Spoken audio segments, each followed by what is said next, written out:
So welcome back to building the new True Sound Studio. So from the last video, I told you that it's time to finally put in all this insulation, but there was a couple things that I decided to do before I went ahead and put the insulation in. So really quickly, let's go ahead and just check out some of the changes I made from the last video.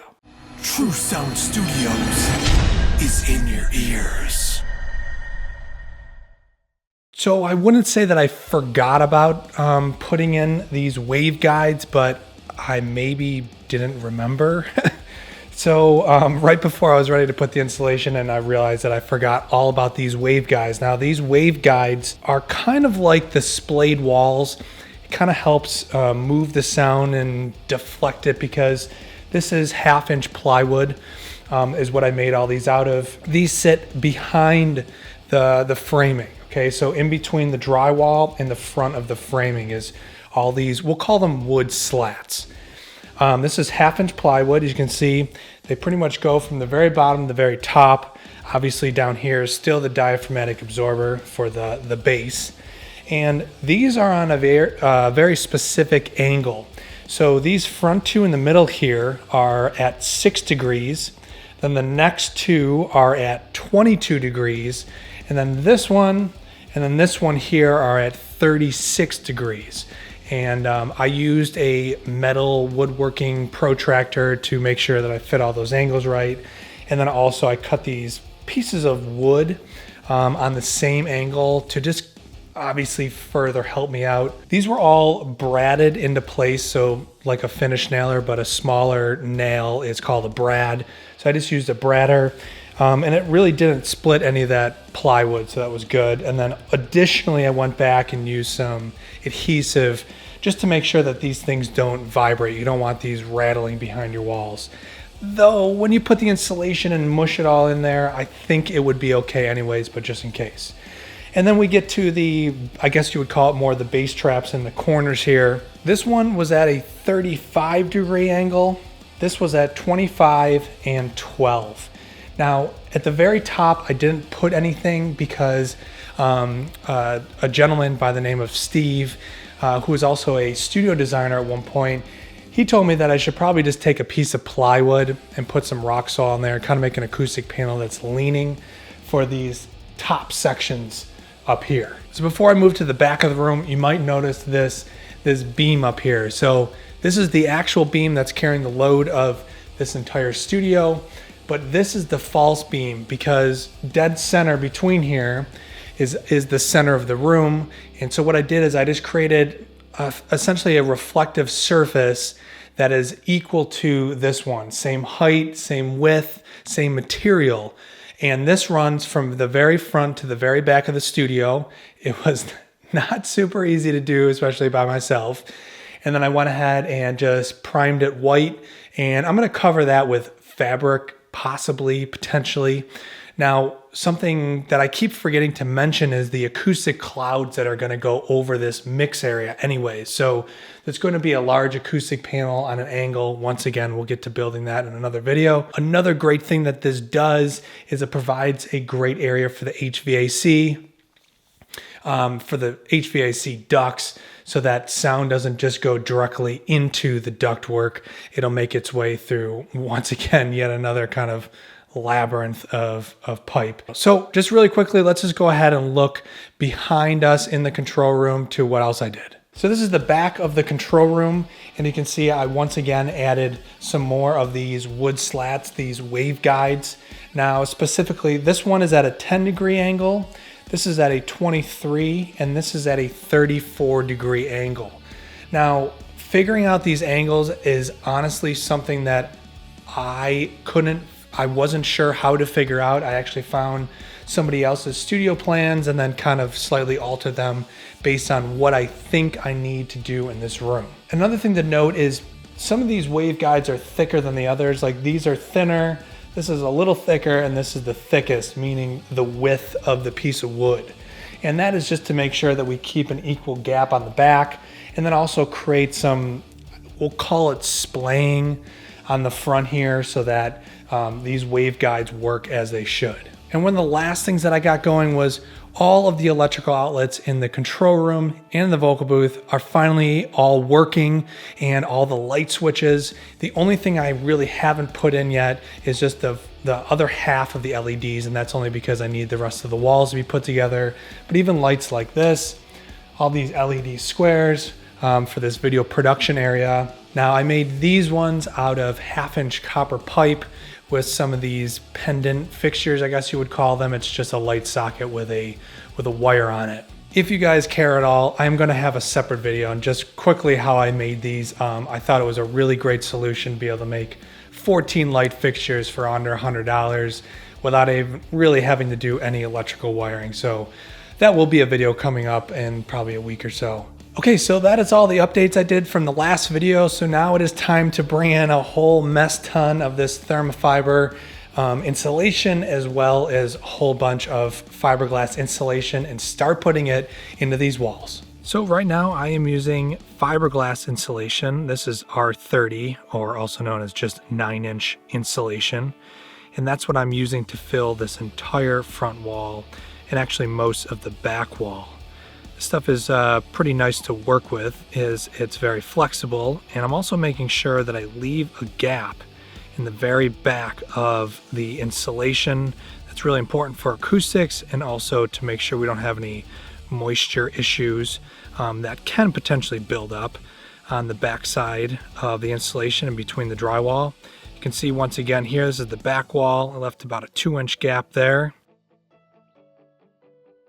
And this is the front of the studio, and I just left that center section open because I wasn't sure what type of insulation to use in there with the wave guides.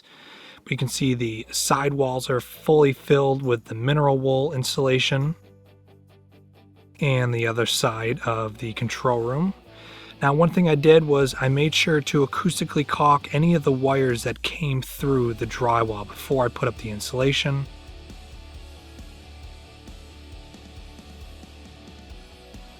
So here, this is one of the details that I did. I used some string to hold up the insulation before I got the fabric on there. That's essentially what is kind of supporting this insulation until I get all that fabric that is really going to support it. And you can see finally I filled the very front section with fiberglass insulation. Okay, so this is my weed control fabric. And just literally like the stuff you would put out in your garden. It's 4 feet wide. I bought a 200-foot roll just to be able to do all the walls, and most importantly on the ceiling, because at least in my mind, those fibers will fall from the ceiling much easier than they will on the wall. Obviously on the walls, the fibers would kind of get stuck behind the fabric, but you know, just as one more level of precaution, I'm just going to put this up on all the walls, all the corner traps, everywhere. So I'm just going to really simply just staple it up on the sides, just like I was putting up the finished fabric. And then additionally, after I put this up, I will put up the finished fabric, whatever that is.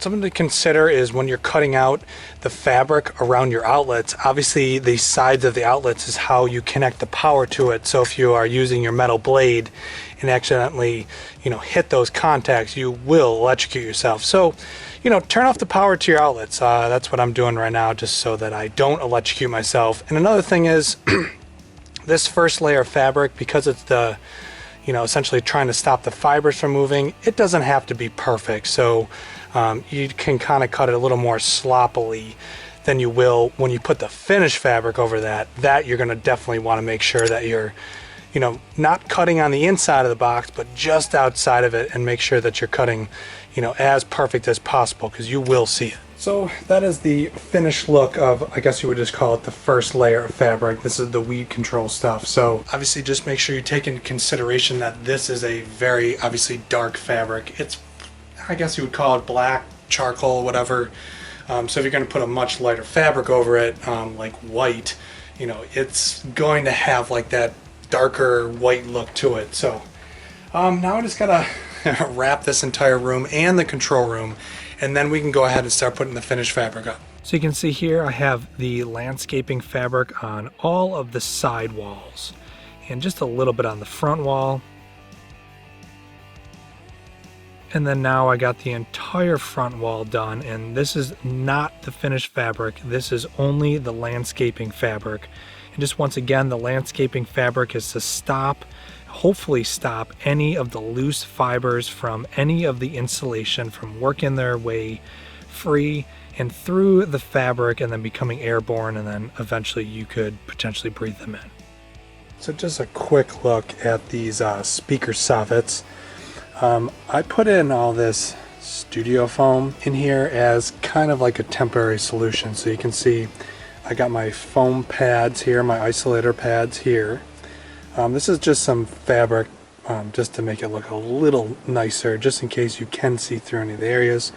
But you can see this is all just lined with that studio foam. So I really haven't cut any corners on this entire build except for those soffit mounts. Technically, that's not the correct way to do it. The box is a little small.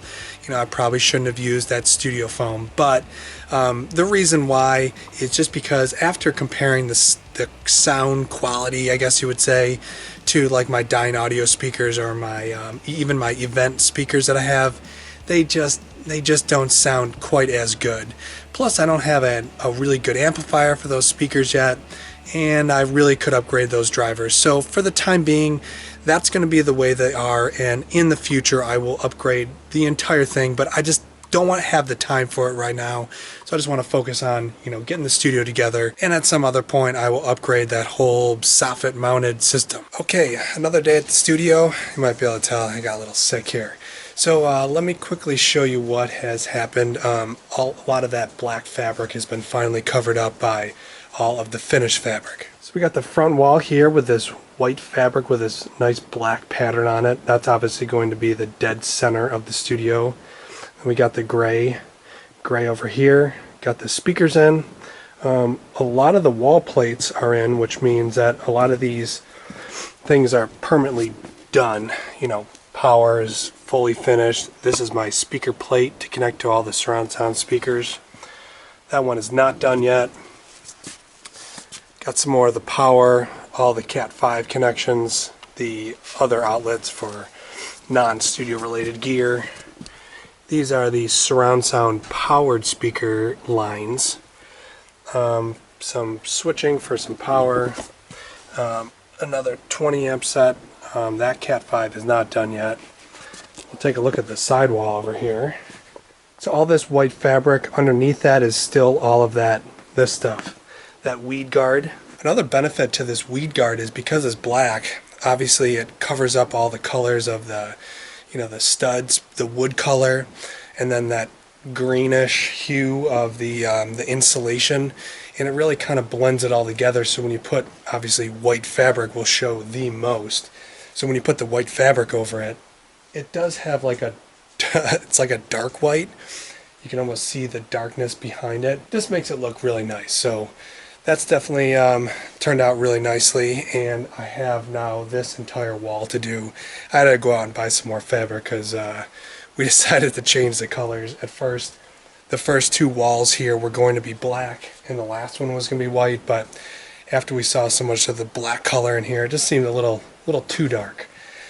So yeah, I'm just going to keep going. So with the finished fabric, I really like to use a pneumatic nailer. I think it makes it a lot easier, but I also start with the top, do one of the sides, and then go ahead and just kind of work my way around, making sure to pull it really tight. And then also using some fabric scissors to cut around all of the wall plates. So this is the back of the control room. Still have a lot to do back here, but at least some of the colors going up. And these are more the broadband traps up top there with the gray fabric. And that gray post was wrapped, and then we got the black fabric on the bottom where the video production desk will go. So I had a lot of questions on the type of tools and things that I use to, to build a lot of these acoustic panels. So I thought I'd just mention a few things that I think really kind of will help you out. First is this pneumatic stapler. So this takes your just standard staples that you would have in like a standard staple gun, except the beauty behind this is you get to hook it up to an air compressor, which means you don't have to pull the full trigger down every time you need to put a staple in. This is just super simple, just a really light flick of the switch, and that thing puts a staple in. And you can go all the way up to 9/16, which is really great if you're doing some light trim. Now, you don't need to particularly get this brand, but I will link this in the description of the video. This is really gonna save your hand if you're doing a ton of stapling like I'm doing here in the studio. And the last thing, I know this actually sounds a little stupid, but my wife was like, man, you really need to use my fabric scissors when you're cutting all this fabric. And I was like, no, you don't. I've just been using my pair of shop scissors, which aren't very good. But then she gave me her fabric scissors, and it really actually does kind of really make a difference. So she was right. These are the scissors. They're like orange ones. I think I just got them on Amazon. I will once again leave a link in the description. But these little scissors are what's amazing. So every time you get around one of those electrical outlets, these have like little needle points on them, so you can like actually plunge right into the fabric and cut around. I know this sounds stupid that I'm telling you guys about scissors, but I promise you, just these little pair of scissors right here, what a difference in cutting around different outlet boxes and switch boxes and whatever. All right, guys, so that is it. That's all I have for this video. Unfortunately, I am just not nearly as far as I was hoping, mainly because we've been trying to work on our garage addition. So, you know, an actual garage that we can park our cars in, as well as building a shower in our master bedroom, finishing up house projects. And then I got the flu, my wife got the flu, and just a whole bunch of things that have just really set me behind. So that's why this video is so delayed. So I'm just going to call this one part 1 of the acoustic treatment. In part 2, you guys will see hopefully the entire control room done. I actually haven't done much to the vocal booth since the last video. It's just kind of gotten neglected. It's turned into the storage room for all this stuff. All right, guys, so till the next video, thanks for watching. So thank you for watching this video. If you guys enjoyed this video, click that like button and consider subscribing for more content. So not only do I make YouTube videos, but I also produce tracks and I can mix and master your music. So once again, thank you for watching this video. I'm Weezna, and True Sound Studios is in your ears.